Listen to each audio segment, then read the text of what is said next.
Well, there are a number of things. Some of them are the big things. The design of the guitar is set up so that it never sounds muddy. It's got a pure tone. I mean, since my gig really, it sort of developed into this thing where I'm always playing melodies and solos. I had to make sure that the instrument was always giving a very pure, not overly bassy, overly bright tone.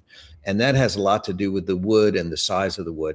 As far as comfort goes, this thing has no hard edges. I mean, look at that. It's never going to cut into your arm or your body or anything like that.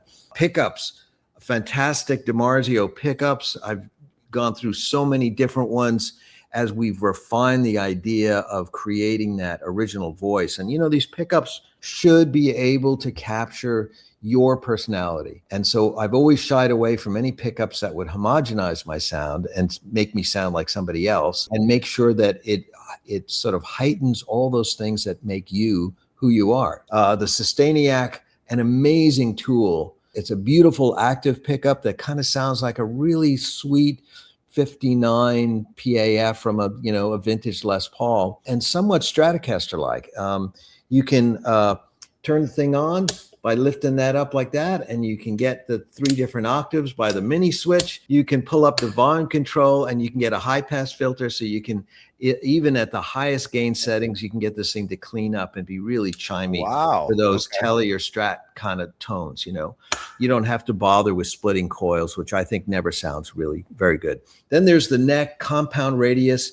The reason why I love these, instead of having something that's totally flat, like a flamenco guitar or some more metal-oriented guitars that have a completely flat radius, is that I found that when there is a generous radius going on, it will help your vibrato sound more original. And it's curious. I mean, I own guitars that have that flat radius, and they can be really great for legato playing and just evening things out.